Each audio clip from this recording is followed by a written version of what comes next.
La Caverna Jurídica se complace en presentar un video sobre la epistemología. Hablaremos sobre la epistemología. ¿Qué es? La epistemología se define como teoría del conocimiento y constituye una de las ramas fundamentales de la filosofía, junto a la metafísica, la lógica y la ética. La palabra epistemología es una expresión compuesta que deriva del griego episteme, que significa conocimiento demostrativo, y logos, ciencia o estudio, y fue acuñada por Aristóteles. Para él, la epistemología constituye el fundamento teórico sobre el cual era posible establecer el conocimiento, principalmente filosófico y científico. El periodo clásico de la epistemología. Hasta hace medio siglo, la epistemología era solo un capítulo de la teoría del conocimiento o nociología. Aún no se habían advertido los problemas semánticos, ontológicos, axiológicos, éticos y de otro tipo que se presentaban tanto en el curso de la investigación científica como en el de la reflexión metacientífica. Predominaban problemas tales como el de la naturaleza del conocimiento científico por oposición al vulgar, el de la clasificación de las ciencias y el de la posibilidad de edificar la ciencia inductivamente a partir de observaciones. Durante ese periodo que podemos llamar el periodo clásico, se extendió nada menos que desde Platón a Russell. La epistemología era cultivada principalmente por científicos y matemáticos en horas de ocio o en trance de dictar conferencias de divulgación, y por filósofos y gran preparación científica. Estos pensadores se llamaron Augusto Comte, Bernard Bolzano, Ernest Mach, Ludwig Boltzmann, Alexander von Humboldt, Claude Wehrmacht, French Engel, entre otros. Pero solamente dos de ellos, Boltzmann y Mach, alcanzaron desempeñar una cátedra de epistemología. Diferencias entre nociología y epistemología. La nociología se encarga de estudiar la posibilidad, el origen, la naturaleza y fenomenología del conocimiento. Su objetivo es reflexionar sobre el origen, naturaleza o esencia y los límites del conocimiento. Podemos decir que la nociología estudia el conocimiento de manera general, mientras que la epistemología estudia el conocimiento científico, su naturaleza, la posibilidad, el alcance y fundamentos. Su objetivo es distinguir la ciencia de la pseudociencia. La epistemología se asemeja a la nociología en que también es una disciplina de segundo orden o nivel, es decir, no tiene como objeto de estudio los hechos del mundo, sino los conocimientos acerca del conocimiento científico. El objeto de estudio de la epistemología es la ciencia, a la cual examina desde una perspectiva filosófica, vale decir, eminentemente reflexiva y crítica, y su finalidad es intentar resolver los inquietantes problemas que surgen cuando se pretende fundamentar el conocimiento científico y realizar el análisis del lenguaje de la ciencia. Campo de estudio de la epistemología. La epistemología se dedica al estudio de las condiciones de validez de la ciencia. Puede llevarse a cabo tomando a la ciencia en su estado final o también puede hacerse desde la perspectiva de su desarrollo y progreso de un estado inicial a otro considerado final. Los positivistas lógicos o empiristas lógicos han abordado el estudio de la ciencia a través del lenguaje en el cual se formula el conocimiento científico. Otros estudiosos, con el fin de determinar las condiciones de validez de la ciencia, llevan a cabo un estudio histórico y sociogenético. Lo que une ambas perspectivas de estudio es el hecho de que el objetivo final es determinar las condiciones de validez del conocimiento científico, y la diferencia se encuentra en que para lograr este objetivo, los empiristas lógicos se atienen a la ciencia como un cuerpo constituido, y en esa dimensión realizan un análisis lógico formal. En cambio, los otros, como Kuhn, Piaget, Bachelard, entre otros, examinan la ciencia desde su sociogénesis y su desarrollo histórico. Positivismo y neopositivismo. El positivismo es una corriente filosófica que sostiene que el conocimiento científico es el único conocimiento verdadero. Afirma que todo conocimiento deriva de alguna manera de la experiencia, la cual se puede respaldar por medio del método científico. Características del positivismo. 1. Atención a los hechos. El cerebro positivo se niega a admitir otra realidad que no sean los hechos. Rechaza las nociones a priori. 2. Aversión a la metafísica. El positivismo se opone a la metafísica porque ésta considera la existencia de seres suprasensibles. 3. Defiende el método científico. ¿Por qué lo defiende? Porque lo considera como único método válido.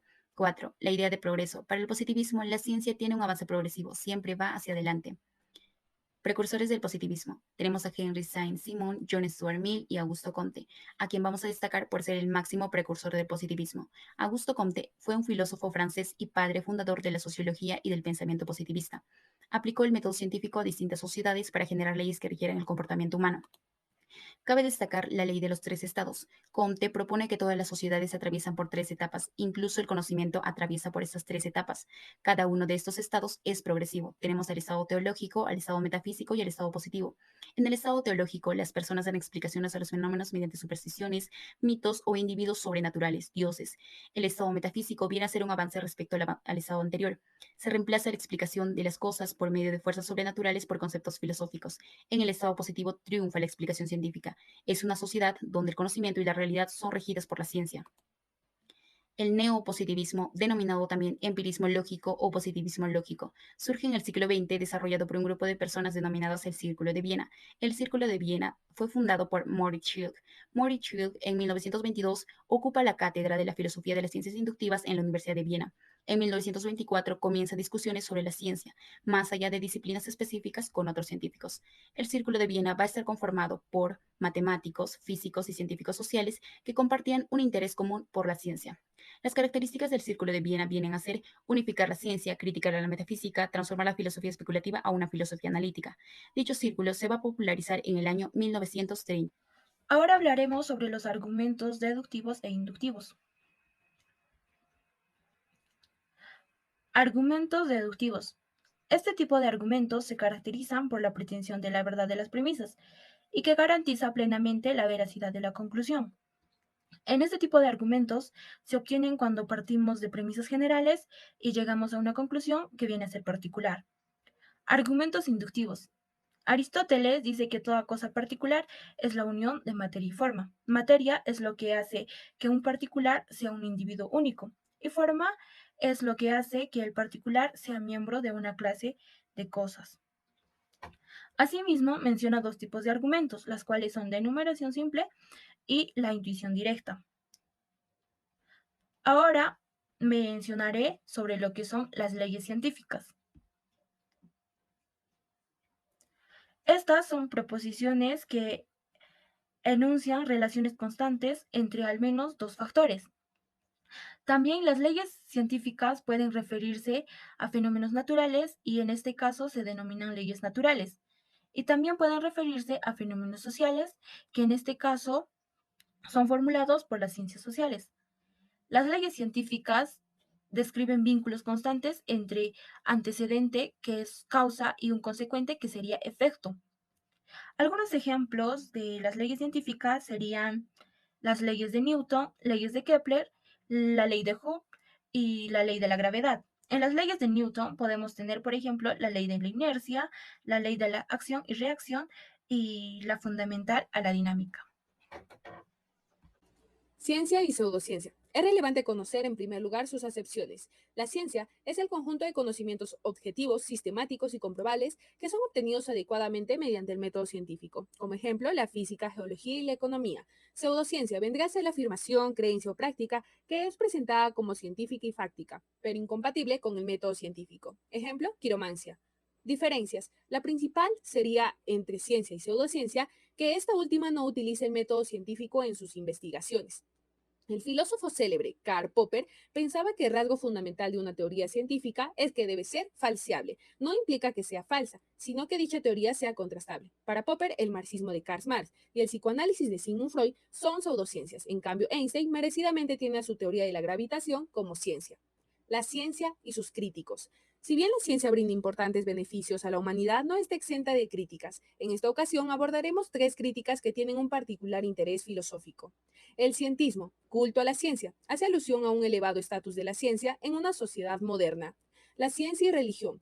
Un ejemplo clásico sería el conflicto entre Galileo Galilei y la Iglesia Católica en 1633 por la imposición de la Santa Inquisición. También un ejemplo actual sería el darwinismo de 1859, el origen de las especies, contra la ciencia y la creación con su libro Génesis, problemática actual, académica y de origen. Y por último, ¿carece la ciencia de valor?